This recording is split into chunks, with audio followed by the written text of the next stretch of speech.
हम लोगों के पास जो है ये बीपीएससी मिनरल डेवलपमेंट ऑफिसर का पेपर है।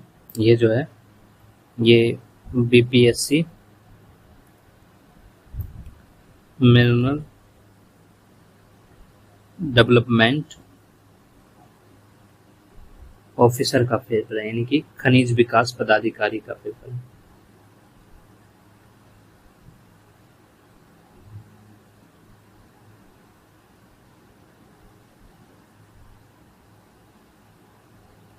और ये एग्जाम जो है 9 तारीख को हुआ था। इसको हम लोग जो है डिस्कस करेंगे।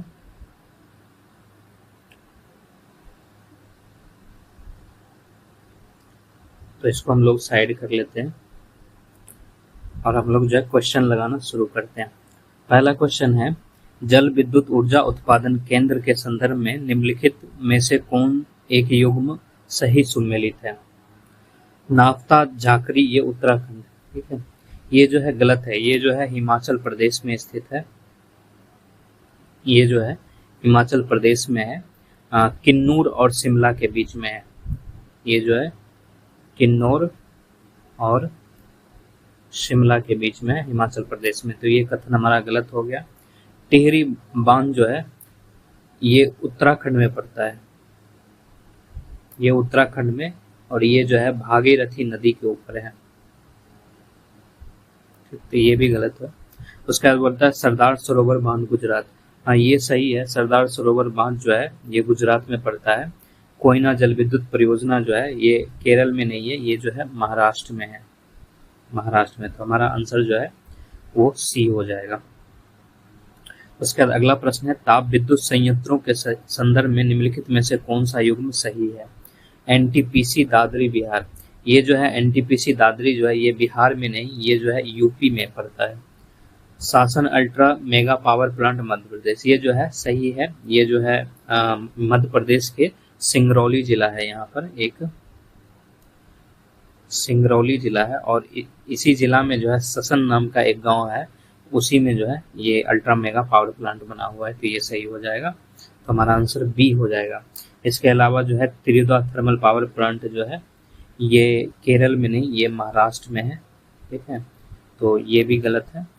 तलचेर सुपर थर्मल पावर स्टेशन जो है ये महाराष्ट्र में नहीं है, ये ओडिशा में, ओडिशा में। ये भी गलत है। तो यहाँ पे सही आंसर कह रहा है, तो बी नंबर आंसर हो जाएगा, ठीक। उसके बाद अगला प्रश्न है, निम्नलिखित कथनों पर विचार कीजिए। Rewa ultra mega solar plant एक विशाल सौर ऊर्जा परियोजना मध्य प्रदेश के रीवा जिले में स्थित है। ये बिल्कुल सही है। और ये जो है 750 मेगावाट का परियोजना है, जो कि 1590 एकड़ में जो है फैला हुआ है, ठीक है।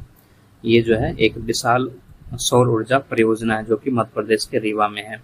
यह संयंत्र दिल्ली मेट्रो को अपनी लगभग 1/4 बिजली की आपूर्ति करता है। ये भी सही है। दोनों अंक ही सही हैं, सही चुनना है तो 1 और 2 हो जाएगा।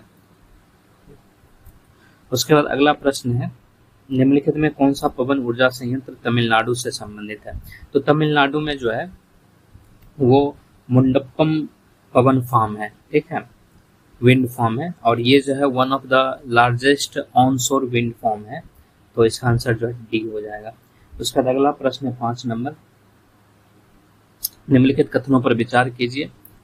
कलपक्कम परमाणु ऊर्जा संयंत्र फास्ट ब्रीडर टेस्ट रिएक्टर वाला है। ये बिल्कुल सही है, ठीक है। और ये जो है कलपक्कम, ये तमिलनाडु में स्थित है, तमिलनाडु में स्थित है, ठीक,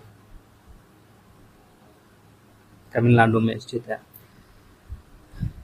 FBTR यानी कि fast breeder test reactor thorium ईंधन चक्र का उपयोग करने के लिए डिजाइन किया गया। ये भी सही है, ठीक है। और इसमें जो है 3 स्टेज में न्यूक्लियर पावर प्रोग्राम होता है, ठीक है। तो दोनों ही सही हैं। तो इसका आंसर सी हो जाएगा। उसके बाद अगला प्रश्न है, क्रिप्स मिशन के बारे में कौन सा कथन सत्य है? भारत का संविधान भारतीय लोगों की निर्वाचित संविधान सभा द्वारा तैयार किया जाएगा। ये सही है, ठीक है। उसका अगला प्रश्न, इसी में अगला ऑप्शन है, भारत संविधान में भारत को डोमिनियन स्टेट ब्रिटिश राष्ट्रमंडलों की समान भागीदारी दी जानी चाहिए। ये भी सही है, दोनों सही है। तो आंसर जो है हम लोगों का डी हो जाएगा, ए और बी, ठीक है। उसके बाद जो है अगला प्रश्न है, संसदीय प्रणाली की सरकार में मंत्रिपरिषद तब तक पद पर बनी रह सकती है जब तक उसे निम्नलिखित का समर्थन प्राप्त हो। तो वो तब तक पद पे बनी रह सकती है जब तक जो है जो लोकसभा है उसके सदस्यों का बहुमत उसको प्राप्त हो, यानी कि निचले सदन के सदस्यों का बहुमत प्राप्त हो। ये आंसर हो जाएगा। उसके बाद अगला प्रश्न है, कोई व्यक्ति पंचायत का सदस्य चुने जाने और होने के लिए अयोग्य होगा। ठीक है, और ये जो है इसकी अयोग्यता आर्टिकल 243 के एफ में दिया गया है। ठीक है, इसमें कहा गया है कि यदि वह संबंधित राज्य के विधानमंडल के चुनावों के प्रयोजन के लिए वर्तमान में लागू किसी कानून द्वारा या उसके अधीन योग्य। ये बिल्कुल सही है। अगर जो विधानमंडल के चुनाव द्वारा लागू जो कानून है उसके अंतर्गत अगर वो अयोग्य सिद्ध हो जाता है तो वो जो है अयोग्य होगा। उसके बाद अगला ऑप्शन है, यदि वह राज्य के विधानमंडल द्वारा बनाए गए किसी कानून द्वारा या उसके अधीन अयोग्य है। ठीक है, यदि वह राज्य के विधानमंडल संबंधित राज्य के विधानमंडल द्वारा होना चाहिए। ठीक है, ये गलत है, किसी भी राज्य के द्वारा नहीं होगा। तो आंसर जो है ओनली ए हो जाएगा। ठीक है, उसके बाद अगला प्रश्न है, सरकारिया समिति के बारे में कौन सा कथन सही है। ये जो सरकारिया समिति है ये सेंट्रल स्टेट रिलेशन के लिए गठित हुआ था। इसको जो है commission on central state relation भी कहा जाता है। ठीक है, यानी कि केंद्र और राज्य के संबंध के लिए इसका गठन किया गया था। ठीक है, और इसका गठन जो है 1983 में हुआ था और ये अपनी रिपोर्ट 1988 में सबमिट किया था। ये कथन सही है। इट वाज, ये जो है एक सदस्यीय आयोग है, ये गलत है। इसमें जो है जैसे कि इसके अध्यक्ष की बात करें तो इसके अध्यक्ष जो है मतलब सरकारिया जी थे, उनका नाम था RS सरकारिया।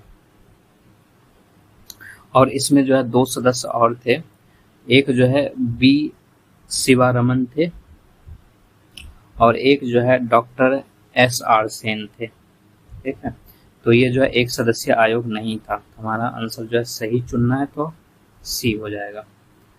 उसके बाद जो है अगला प्रश्न है, सभी राज्यों के मुख्यमंत्री किसके पदेन सदस्य होते हैं। तो वो जो है राष्ट्रीय विकास परिषद यानी कि NDC के पदेन सदस्य होते हैं। ठीक है, उसका अगला है, संविधान की 10वीं अनुसूची में क्या शामिल है। संविधान की 10वीं अनुसूची जो है वह दल बदल से संबंधित है, यानी दल बदल के आधार पर अयोग्यता के संबंध के प्रावधान है इसमें। एकमात्र उदाहरण जब भारत के राष्ट्रपति ने अपनी वीटो शक्ति का प्रयोग किया वो भारतीय डाकघर संशोधन विधेयक के लिए किया था। इसका आंसर डी हो जाएगा। अगला प्रश्न है, भारतीय संविधान की कौन सी अनुसूची असम, मेघालय, त्रिपुरा और मिजोरम के अलावा अन्य राज्यों में अनुसूचित क्षेत्रों, अनुसूचित जनजाति के प्रशासन और नियंत्रण से संबंधित है। वो 5वीं अनुसूची है। ये तीनों तो बिल्कुल भी नहीं होगा, 5वीं हो जाएगा। उसका अगला प्रश्न है, भारतीय राष्ट्रीय विकास परिषद की स्थापना किस वर्ष हुई थी। तो भारतीय राष्ट्रीय विकास परिषद की स्थापना जो है ये 6 अगस्त 1952 को हुआ था। ठीक है, तो आंसर बी हो जाएगा।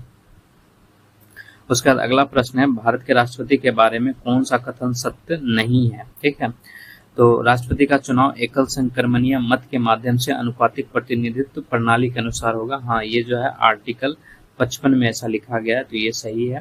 राष्ट्रपति के चुनाव में किसी राज्य की विधानसभा के प्रत्येक निर्वाचित सदस्य के पास उतने ही वोट होंगे जितने राज्य की जनसंख्या को विधानसभा के निर्वाचित सदस्यों की कुल संख्या से भाग देने पर प्राप्त भागफल में 1000 के गुणांक होंगे। ठीक है, ये भी सही है। ठीक, अनुच्छेद 42 कहता है भारत का एक राष्ट्रपति, ये गलत है। अनुच्छेद 42 नहीं, अनुच्छेद 52 कहता है कि भारत का एक राष्ट्रपति होगा। ठीक है, तो ये गलत हो जाएगा। राष्ट्रपति के वेतन और भत्ते उनके कार्यकाल के दौरान कम नहीं किए जाएंगे, ये सही है। तो सत्य नहीं है, यानी सी नंबर आंसर होगा। उसका अगला प्रश्न है, महात्मा गांधी ने असहयोग आंदोलन के दौरान विरोध स्वरूप एक पुरस्कार लौटाया था, वो केसर हिंद की थी। ठीक है, और ये जो जालियांवाला बाग हुआ था, जालियांवाला बाग जो हत्याकांड हुआ था उसमें इन्होंने जो है केसर हिंद की उपाधि लौटा दी थी। उसके बाद अगला है, बारडोली में नो टैक्स अभियान का नेतृत्व किसने किया था। सरदार वल्लभ भाई पटेल ने किया था। ठीक है, उसका अगला है, तिलक स्वराज फंड की शुरुआत निम्नलिखित में से किस आंदोलन को वित्त पोषित करने के लिए गया था। ये जो है असहयोग आंदोलन के वित्त पोषित करने के लिए 1921 में किया गया था। बिहार प्रांतीय किसान सभा की स्थापना कब हुई थी? बिहार प्रांतीय किसान सभा की स्थापना जो है 1929 में हुआ था। ठीक है, इसमें 1929 है ही नहीं। ठीक है, इसमें से कोई ऑप्शन नहीं होगा। अगर हम 1936 को देखें तो इसमें जो है ऑल इंडिया किसान सभा का हुआ था स्थापना, ऑल इंडिया किसान सभा। ठीक है, लेकिन ये प्रश्न नहीं है तो ये इसका कोई आंसर नहीं होगा।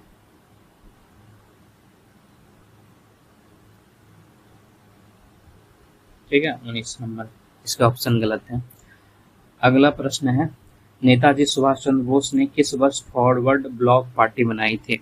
उन्होंने जो है 3 मई 1939 को बनाया था उन्होंने। आंसर बी हो जाएगा।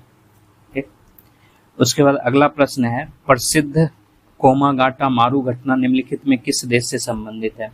ये जो है 1919 में हुआ था और ये जो है कनाडा से संबंधित है।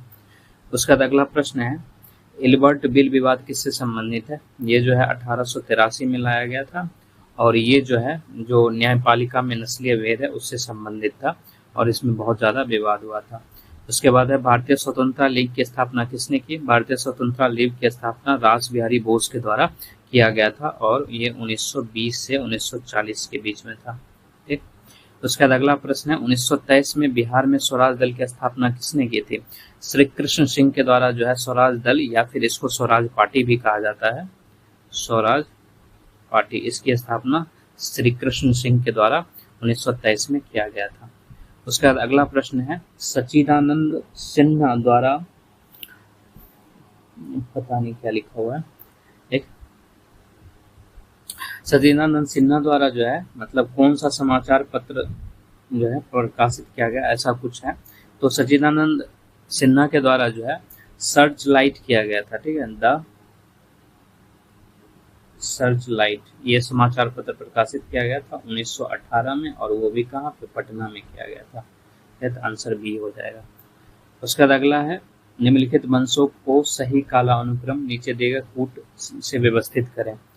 कुषाण डायनेस्टी जो है ये हो जाएगा फर्स्ट सेंचुरी, ठीक है, से 3rd सेंचुरी के बीच में। शुंग जो है ये 185 बीसी से जो है 73 बीसी चला जाएगा।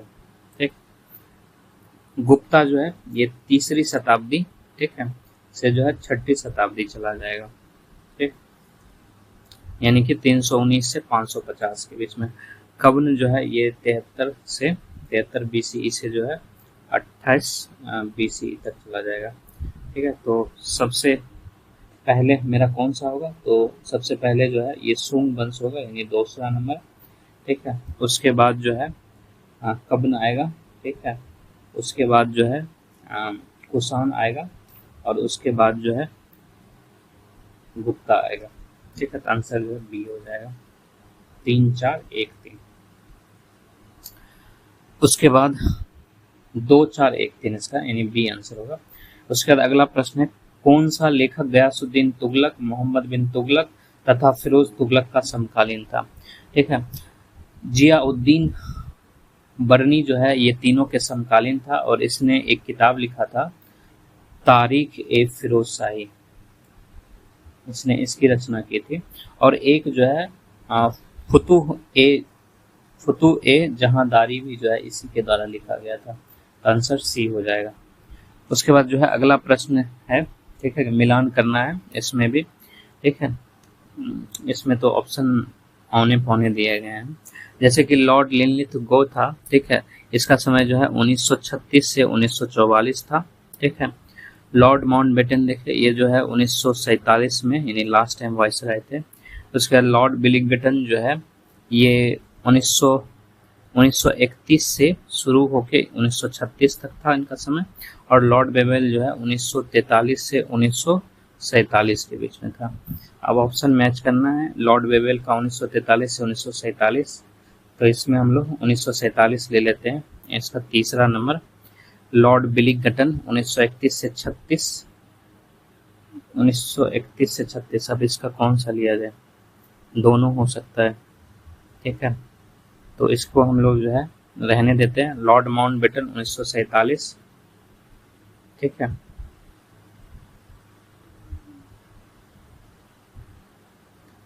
लॉर्ड माउंटबेटन के लिए हम लोग जो है 1947 ले लेते हैं, ठीक। उसके बाद जो है लॉर्ड लिनलिथ के लिए जो है इसका 1936 से 1944 है, तो इसके लिए 1936 हम लोग ले लेते हैं। लॉर्ड बिलिंगटन 1931 से 1936 है, इसके लिए हम लोग 1931 ले लेते हैं, ठीक। 1931 ले लेते हैं, तो इसका हो जाएगा दूसरा। और लॉर्ड बेवेल के लिए जो है 1943 से 1947 है, तो इसके लिए हम लोग 1944 ले लेते हैं, तो पहला, ठीक है। यह अजीबोगरीब क्वेश्चन है, तो इसका आंसर कैसे होगा? ए का 4 है, सी नंबर होगा, ए का 4 3 2 1, सी आंसर हो जाएगा। उसके बाद अगला प्रश्न है, नीचे दिए गए कथन में एल्बर्ट बिल विवाद, अभी तो एल्बर्ट बिल विवाद जो है 1883 में हुआ था, ये गलत है। भारतीय राष्ट्रीय कांग्रेस का प्रथम अधिवेशन बम्बई में, ये सही है। तो आंसर जो है एक असत्य हो जाएगा, दूसरा सत्य हो जाएगा, यानी ए नंबर आंसर होगा, ठीक है।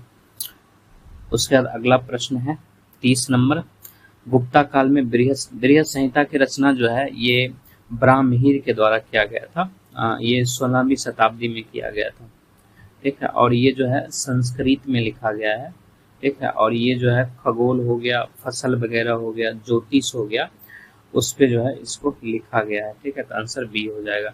हुमायूंनामा की रचना मुगल सम्राट की पुत्री गुलबदन बेगम ने की थी, हाँ बिल्कुल सही है। वह मुगल सम्राट कौन थे, यानी कि ये किसकी बेटी थी, ऐसा पूछ रहा है। ये बाबर की बेटी थी, ठीक। तो डी नंबर आंसर होगा। निम्नलिखित गुप्त शासकों पर विचार कीजिए, उसका काला अनुक्रम। कुमारगुप्त जो है ये 415 से 455 के बीच था। समुद्रगुप्त जो है ये 335 से 375 के बीच था, ठीक है। स्कंदगुप्त जो है ये 455 से 467 के बीच में था। और चंद्रगुप्त द्वितीय विक्रमादित्य जो है 376 से 413 के बीच में था। तो हमारा आंसर कौन सा हो जाएगा? सबसे पहले जो है दूसरा आ जाएगा, ठीक है। उसके बाद जो है, इसके बाद जो है चौथा आ जाएगा, उसके बाद जो है 415 वाला पहला आ जाएगा, फिर जो है तीसरा आ जाएगा, ठीक है। 2 4 1 3, 2 4 ये गलत है, 2 4 1 3 बी नंबर आंसर हो जाएगा इसका, ठीक है। उसके बाद जो है अगला प्रश्न पूछ रहा है, मथुरा मूर्तिकला शैली किसके शासनकाल में प्रारंभ हुए थे? हम लोगों को पता है ये कुशाण के काल में प्रारंभ हुआ था। अगला है 1880 में लॉर्ड लिटन ने सर रिचर्ड स्ट्रेची की अध्यक्षता में स्ट्रेची आयोग का गठन किया था, और ये जो है अकाल पे था, ठीक है। तो बी आंसर हो जाएगा। बलबन, ये सारे जो है रिपीटेड क्वेश्चन आ रहे हैं, ठीक है, ये भी रिपीटेड क्वेश्चन है। बलबन के शासन काल में तुगरिल खां का विद्रोह कहाँ हुआ था? बलबन के शासन काल में तुगरिल खां का विद्रोह जो है ये लखनौती से थे, ठीक है, लखनौती से, और ये जो है बंगाल में था, ठीक है। और इनको लखनौती का राज्यपाल कहा जाता था, ठीक है। और ये जो है बंगाल में इन्होंने विद्रोह किया था, तो आंसर बंगाल हो जाएगा। उसका अगला प्रश्न है, भारत में मानसून को प्रभावित करने वाले प्रमुख कारण में कौन सा है? कर्क रेखा की स्थिरता, यानी एक चुनना है, ठीक है। ऐसे तो सारे होंगे लेकिन एक चुनना है, तो वो हिमालय को हम लोग चुनेंगे, क्योंकि इसी से टकराकर भारत में मानसून आता है। उसका अगला प्रश्न है, निम्नलिखित में कौन सा एक दर्रा अरुणाचल प्रदेश और म्यांमार के बीच स्थित नहीं है? जैसे कि तुर्रिल आल पास, ये तुर्रिल आल जो है ये नदी है, दर्रा नहीं है ये, ठीक है। इसको हम लोग रहने देते हैं। दीपू पास जो है ये जो है भारत चीन सीमा पे है, और ये जो है म्यांमार, भारत चीन और म्यांमार के साथ जो है ये त्रिसंधि बनाता है, और ये जो है अरुणाचल प्रदेश में स्थित है, ठीक है। भारत चीन और म्यांमार के बीच में जो है ये त्रिसंधि के रूप में है, और ये जो है कहाँ पे है? ये अरुणाचल प्रदेश में स्थित है, ठीक है, अरुणाचल प्रदेश में है। तो ये तो मेरा सही आंसर है, ठीक है। मोरे दर्रा, ठीक है, मोरे दर्रा ये मणिपुर में पड़ता है, ठीक है, तो ये गलत हो जाएगा। पांगसाउ दर्रा जो है ये पटकाई पहाड़ी पर है, पटकाई पहाड़ी पर है, और ये भी जो है अरुणाचल प्रदेश, ठीक है, और जो है म्यांमार के बीच है, ठीक है, तो ये भी सही है। ये भी जो तुर्ली आल नदी है वो अरुणाचल और म्यांमार के बीच में है, दर्रा तो नहीं है, नदी है। तो बोल रहा है सही नहीं है, मतलब कौन सा स्थित नहीं है, तो सी हम लोग आंसर ले लेते हैं इसका। ठीक है, 37 का सी हो जाएगा। उसके बाद बोल रहा है कॉफी शॉवर भारत के किस राज्य में देखी जाती है? ये कर्नाटक और केरल में देखी जाती है, और एक चुनना है इसमें, तो हम लोग कर्नाटक को चुनेंगे। ठीक है, उसका अगला प्रश्न है 2011 की जनगणना के अनुसार निम्नलिखित केंद्र शासित प्रदेशों को लिंग अनुपात के घटते क्रम में व्यवस्थित कीजिए।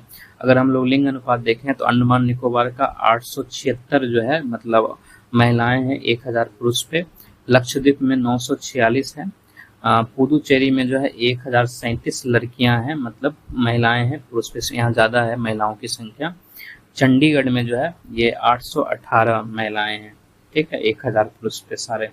ठीक है, इसमें आ जाएगा हम लोगों का आंसर क्या, सबसे ज्यादा किसमें है? सबसे ज्यादा पुदुचेरी में है, उसके बाद जो है लक्षद्वीप में, उसके बाद अंडमान निकोबार में, फिर जो चंडीगढ़ में, यानी 3 2 1 4, यानी सी नंबर आंसर हो जाएगा। उसके बाद जो है हम लोगों का अगला प्रश्न जो है भारत का सबसे लंबा राष्ट्रीय जलमार्ग जो है वो वाटर वे फर्स्ट है। ठीक है, और ये जो है बंगाल में जो हल्दिया है वहां से प्रयागराज तक जाता है। ठीक है, तो एक हो जाएगा हल्दिया, हाँ ये प्रयागराज के इलाहाबाद भी कहते हैं।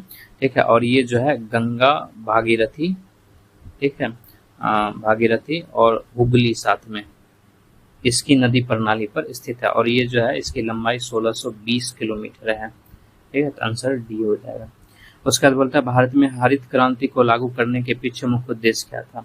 तो उस समय मुख्य उद्देश्य था कि खाद्यान्न पर निर्भरता हासिल करना है, तो देश में खाद्यान्न की आत्मनिर्भरता सुनिश्चित करना, यानी बी आंसर होगा।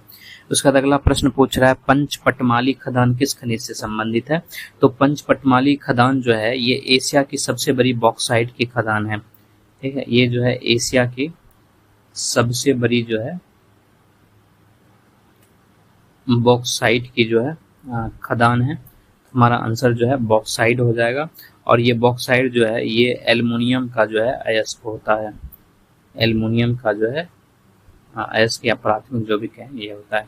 भारत में जल संसाधन के प्रमुख स्रोतों हिमनद बर्फ हो जाएगा इसका आंसर। निम्नलिखित में कौन सी मृदा लोहे और एल्युमिनियम से समृद्ध होती है और अधिक वर्षा वाले क्षेत्रों में पाई जाती है? पीली मिट्टी नहीं होगा, जलोढ़ नहीं होगा, लेटराइट मृदा होगा। साथ में जो है यहाँ पर तापमान भी उच्च चाहिए ताकि शुष्कता बनी रहे। ठीक है, और इसमें जो है लोहे और एल्युमिनियम की मात्रा अधिक होती है और ये अधिक वर्षा वाले क्षेत्रों में पाई जाती है, तो आंसर जो है 44 का सी हो जाएगा। उसके बाद अगला प्रश्न है भारत में निम्नलिखित में से कौन से क्षेत्र जो है जैव विविधता हॉटस्पॉट है? ये जो 4 है ये इसमें जो है हिमालय है। ठीक है, उसके बाद जो है पश्चिमी घाट है, इंडो बर्मा है, और सुंडालैंड है, यानी कि सी नंबर आंसर हो जाएगा इसका। ठीक है, सुंडालैंड है। राइबोसोम केंद्र है, ये जो प्रोटीन संश्लेषण का केंद्र होता है। ठीक है, और इसको जो है राइबोसोम को जो है कोशिका का प्रोटीन कारखाना भी कहते हैं, प्रोटीन कारखाना भी कहा जाता है। ठीक है, उसके बाद अगला प्रश्न है कुछ प्लास्टिक हैं जिन्हें एक बार डालने पर गर्म करके नरम नहीं किया जा सकता, उसको क्या कहते हैं? उसको जो है हम लोग थर्मोप्लास्टिक कहते हैं। ठीक है, थर्मोप्लास्टिक कहा जाता है जिसको जो है गर्म करके नरम नहीं किया जा सकता है। ठीक, तो ये हो गया। उसके बाद जो है हम लोगों का अगला प्रश्न कौन सा है? बहुलक रसायन विज्ञान में अल्ट्रासेंट्रीफ्यूज विधि से क्या प्राप्त किया जाता है? इससे जो है आणविक द्रव्यमान प्राप्त किया जाता है। उसके बाद अगला, इसलिए आंसर जो है बी हो जाएगा। अगला प्रश्न है ऑटोमोबाइल में उपयोग की जाने वाली हाइड्रोलिक ब्रेक जो है एक प्रत्यक्ष, ये जो है बर्नौली के प्रमेय का, यानी कि जो बर्नौली थ्योरी होता है उसका जो है प्रयोग इसमें किया जाता है। आइंस्टाइन को नोबेल पुरस्कार के लिए सम्मानित किया गया था। इसको जो है सापेक्षता का विशेष सिद्धांत यानी कि स्पेशल थ्योरी ऑफ रिलेटिविटी के लिए जो है इनको सम्मानित किया गया था। वह तापमान जिस पे सेल्सियस और फ़ारेनहाइट का पैमाना समान रीडिंग देता है, या -40 डिग्री सेंटीग्रेड पे जो है समान रीडिंग देता है। ये सारे इजी प्रश्न दिए गए। लोहे का एक ठोस टुकड़ा पानी में डूब जाता है लेकिन पारा में तैरता है, क्यों? क्योंकि उसका घनत्व जो है अधिक होता है। तो लोहे का घनत्व पानी से अधिक लेकिन पारा में कम होता है, ये सही है। ठीक है, बी नंबर। उसके बाद बोल रहा है जेनेटिक इंजीनियरिंग द्वारा उत्पादित पहला हार्मोन जो है जो जेनेटिक इंजीनियरिंग द्वारा उत्पादित किया गया था वो इंसुलिन था, और इसको जो है अमेरिकन फर्म जो है इसका नाम था एली लिली, ठीक है, एली लिली, इसके द्वारा जो है बनाया गया था, और ये जो है 5 जुलाई 1983 को बनाया गया था, ठीक है। और किससे बनाया गया था? ई कोली जीवाणु से बनाया गया था, ठीक, जीवाणु से बनाया गया था इंसुलिन को, और ये शकरा से संबंधित है।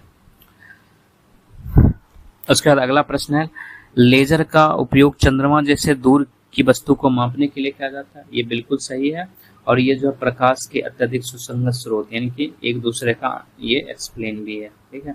उसके बाद बोलता है मोहे असंतुलन पृथ्वी के दो परतों के, मोहे असंतुलन जो है डिसकंटिन्यूटी, ये क्रस्ट और अपर मेंटल के बीच में, तो आंसर डी हो जाएगा। उसके बाद अगला प्रश्न है कौन सा आयन मैग्नीशियम +2+ के साथ जो है सम इलेक्ट्रॉनिक है, यानी कहने का मतलब ये है कि इसमें जितना इलेक्ट्रॉन है वही इलेक्ट्रॉन इन चारों में से किस में है।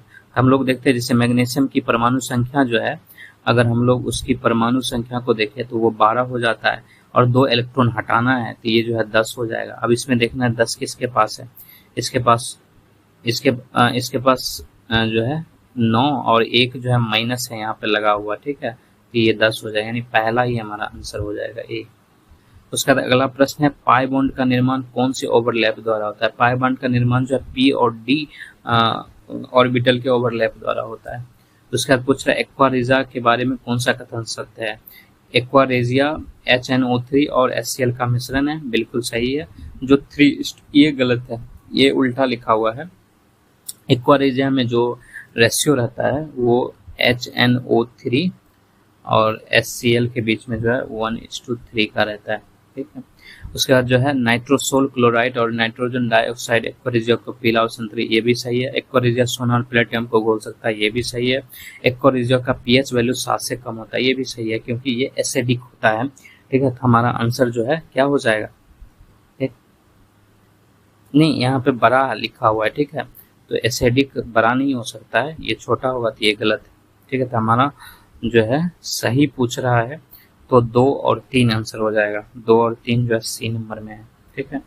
उसके बाद पूछ रहा है एक निम्नलिखित में एक धातु गुच्छा का उदाहरण क्या है, यानी धातु गुच्छा को मेटल क्लस्टर कहा जाता है, और उसमें जो है CO का जो है 12 होना चाहिए, यानी कि D नंबर आंसर होगा। इसको जो है ट्राई आयरन, ठीक है, ट्राई आयरन डोडे का कार्बोनिल कहा जाता है, ठीक है।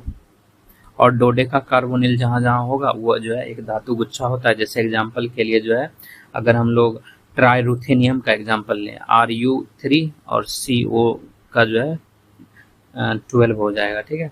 तो इसको हम लोग ट्राइरुथे का डोडे का कार्बोनियस कहते हैं, ठीक है। इसी तरह जो है OS3 CO का 12, ये भी जो है मतलब धातु का गुच्छा होगा, तो इसमें आंसर जो है ये सारे नहीं होंगे। CO का जो है 12 होना जरूरी है, ठीक है, तो ये D नंबर आंसर होगा।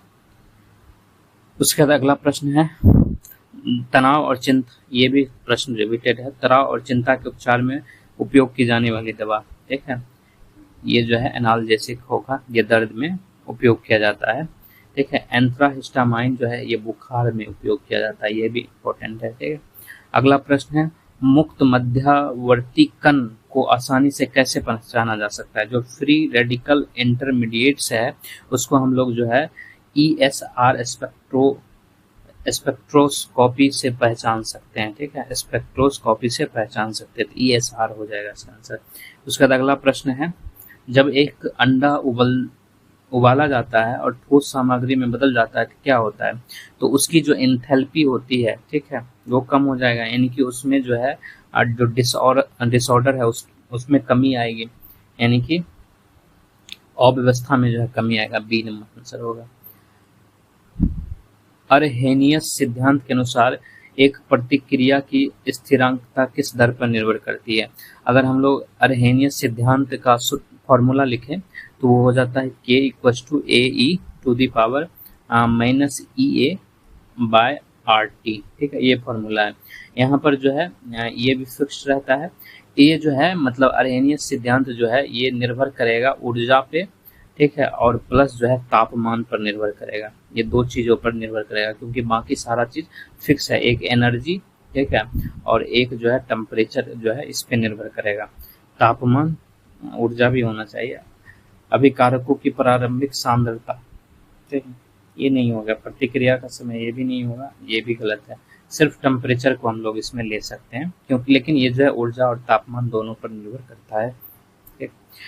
उसके बाद जो है अगला प्रश्न है, एक अल्फा कण वास्तव में क्या होते हैं, ठीक है। तो जाहिर सी बात है, एक अल्फा कण में जो है 2 प्रोटॉन और 2 न्यूट्रॉन होना चाहिए, ठीक है, इलेक्ट्रॉन नहीं होना चाहिए, यानी कि 2 बार आयोनित हीलियम नाभिकीय हो जाएगा, ठीक। उसके बाद जो है इसमें पूछा, निम्नलिखित में से कौन अणु बायसाइकिल नहीं है। बायसाइकिल का मतलब होना चाहिए उसमें जो है 2 ज्वाइंट रिंग होना चाहिए, ठीक है, जिसको ब्लैक कहते हैं, 2 ज्वाइंट रिंग्स होना चाहिए, ठीक है, और ये रिंग्स जो है एक दूसरे के साथ फ्यूज्ड होने चाहिए, ठीक है।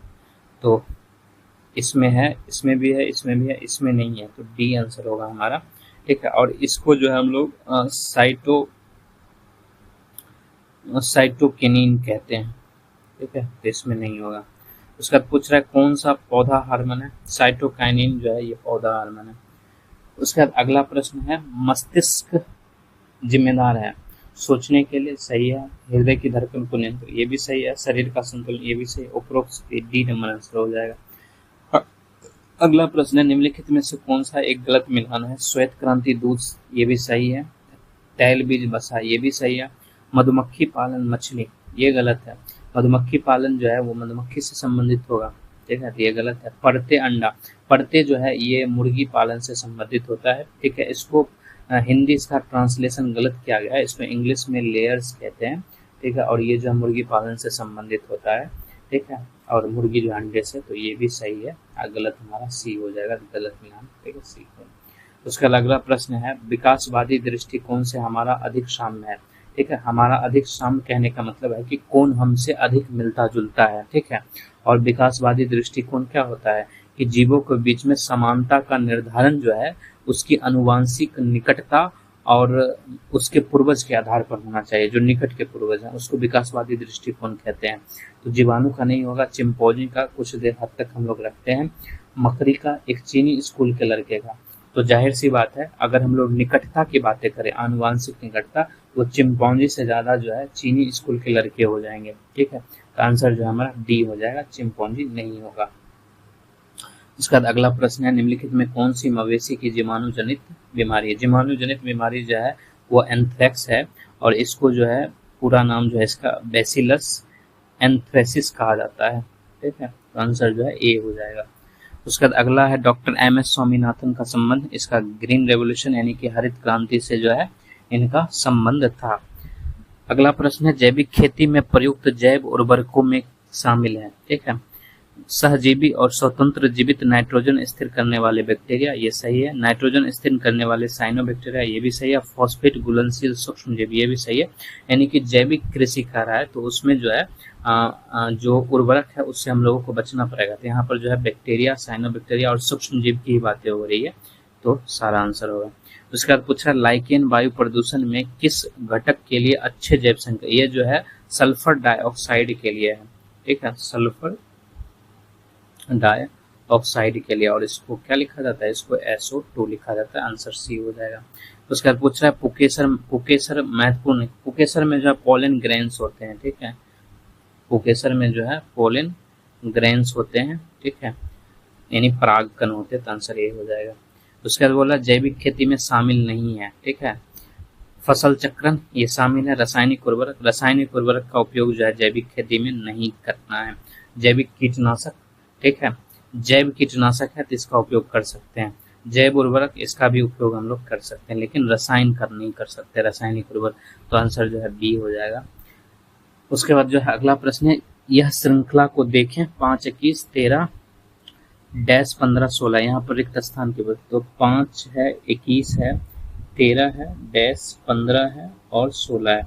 तो इसके बीच में जो है +16 का है, फिर यहाँ जो है 8 घट गया है, ठीक है, और इधर देखिए तो +1 आ गया है। ठीक है, तब हम लोगों को यहाँ पे सोचना पड़ेगा, जैसे कि अगर सबका आधा होके घट रहा है, जैसे कि यहाँ पे 16 था, इसका आधा माइनस हो गया, अब जो है इसका आधा 4 हो जाएगा, वो प्लस हो जाएगा तो यहाँ 17 आ जाएगा, फिर इसका आधा जो है 4 का आधा -2 हो जाएगा 15, ये मिल जाता है, यानी 17 नंबर, 17 जो इसका सही आंसर होगा। उसके बाद अगला प्रश्न है ABC, ठीक है, DFHILO, यानी कि ABC हो गया। उसके बाद अगला लेते हैं D, उसके बाद जो एक छोड़ दिया गया E, F के बाद G छोड़ा है, H आ गया है, फिर इसका अगला ले लिया गया है और J के छोड़ के L लिखा गया है, L के बाद MN छोड़ के O लिखा गया है, फिर O के बाद हम लोग P लेंगे और 3 छोड़ना पड़ेगा, यानी QRST आ जाएगा, फिर जो है T के बाद U भी W, ठीक है, यानी कि X आ जाएगा। ठीक, तो आंसर जो है PTX हो जाएगा।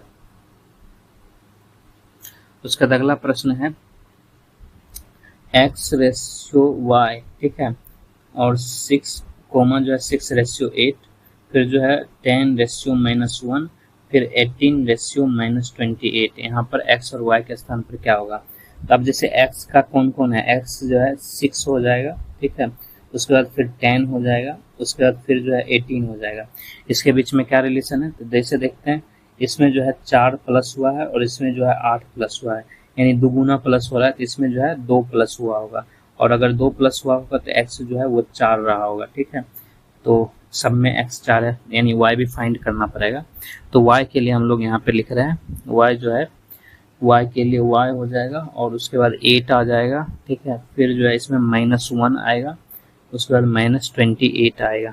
ठीक है, अब इसको हम लोग देखें तो इसके बीच में जो है -9 का डिफरेंस है और इसके बीच में जो है -27 का है। ठीक है, और इस सब में हमको ढूंढना है, 5 तो नहीं होगा क्योंकि में मिलेगा नहीं, 9 अगर हम लोग इधर रखें तो किसी तरह का कोई रिलेशन नहीं बनेगा। ठीक है, 7 से भी किसी तरह का कोई रिलेशन नहीं। अगर 11 रखते हैं, यहाँ पे 11 रखा जाए तो 11 जो है रखा जाए तो यहाँ पर जो है 3 का रिलेशन आ जाएगा। ठीक है, ये बन रहा है रिलेशन। ठीक है, तो आंसर ए हो जाएगा।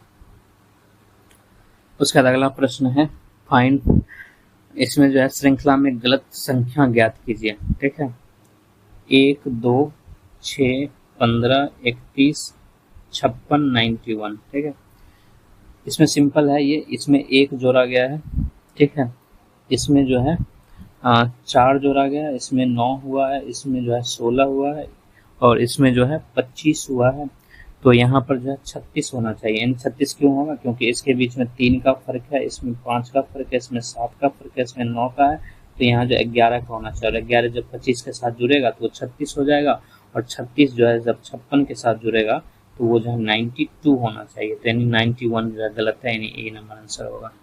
ठीक है, उसके बाद अगला प्रश्न है, कह रहा है कि मान लीजिए ए सी का पिता है।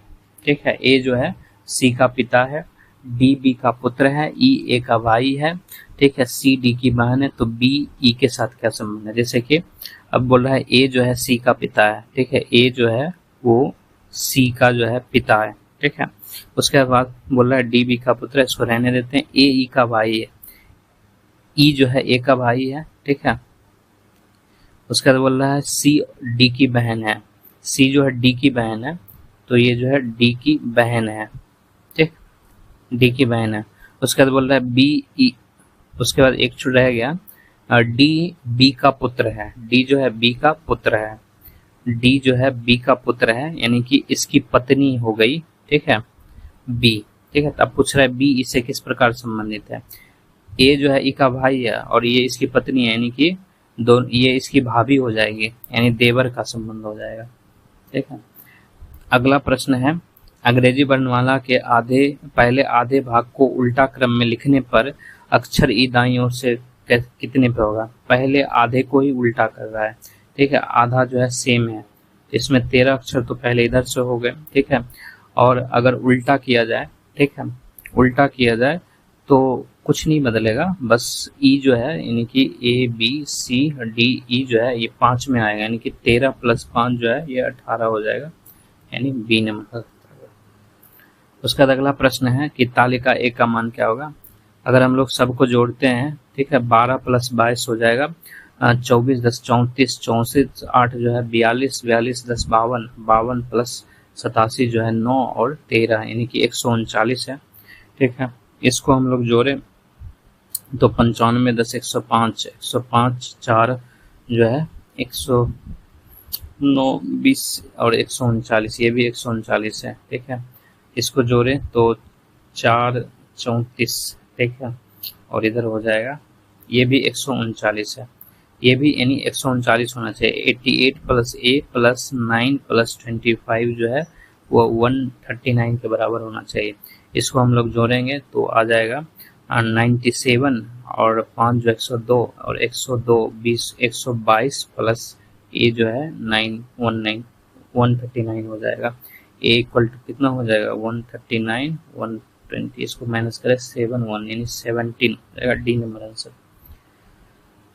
उसका अगला प्रश्न है, मान लीजिए P + Q का अर्थ ऐसे ऐसे ऐसे है, यानी कि ये संक्रिया दिया हुआ है, इसको हम लोग यहाँ सॉल्व करते हैं। ठीक है, बोल रहा है P × Q, ठीक है, यानी P × Q। तो हम लोग देखते हैं पहले जो है P × Q होता क्या है। ठीक है, P × Q का मतलब है P Q के पूर्व में है। ठीक है, तो P जो है Q के पूर्व में है, यानी Q अगर यहाँ है तो P जो है Q अगर यहाँ है तो P जो है यहाँ होना चाहिए। ठीक है, उसके बाद Q - R, इसका मतलब हो गया कि P Q के उत्तर में है, तो यानी कि इसका मतलब हो गया कि R जो है वो Q के दक्षिण में हो जाएगा। ठीक है, यानी R के उत्तर में Q है। उसके बाद R/S, इसका मतलब P/Q का अर्थ है कि P Q के पश्चिम में है, यानी कि R S के पश्चिम में होगा। ठीक है, R जो S के पश्चिम में होगा तो S यहाँ हो जाएगा। ठीक है, बस इतना ही है। उसके बाद पूछ रहा है P के सापेक्ष S किस दिशा में है। P के सापेक्ष S जो है ये दक्षिण दिशा में है। ठीक है, तो ये नहीं होगा इन। अब लेकिन साथ में ये भी दिया दक्षिण पूर्व या दक्षिण पश्चिम, तो दक्षिण पूर्व पश्चिम बताना थोड़ा मुश्किल है। ठीक है, लेकिन क्योंकि दूरी है नहीं। ठीक है, तो उस हिसाब से अगर हम लोग ले तो थोड़ा दक्षिण में है और पश्चिम माना जा सकता है, डी आंसर ले सकते हैं। कोई भी हो सकता है, ये भी हो सकता था। उसका अगला प्रश्न है, ठीक है, कि इस क्रम में कितने अल्फा हैं जिनके पहले और बाद में बीटा है। ठीक है, पहले और बाद में बीटा है, तो एक ये अल्फा हो गया। ठीक है, और उसके बाद जो है एक ये अल्फा हो गया, एक ये अल्फा हो गया, एक ये अल्फा हो जाएगा। ठीक, एक ये हो जाएगा, एक ये भी हो जाएगा, ये भी हो जाएगा, ये हो जाएगा। कितने हो गए 4 3 7 1 8 हो गया, यानी जो है हम लोगों का सी नंबर आंसर हो जाएगा। क्या पूछ रहा है, इस क्रम में कितने अल्फा जिनके पहले और बाद में बीटा है। तो इसके पहले और बाद में बीटा है। ठीक है, इसके पहले और बाद में बीटा है, इसके पहले और बाद में है, और इसके पहले बाद में भी है। ठीक है, इसके भी पहले और बाद में है, इसके पहले और बाद में, ये भी पहले बाद में, ये भी पहले। तो 4 3 7 1 8 सी नंबर आंसर होगा। उसका अगला प्रश्न पूछा, निम्नलिखित आकृति बनाने के लिए आवश्यक सीधी रेखाओं की न्यूनतम संख्या क्या है।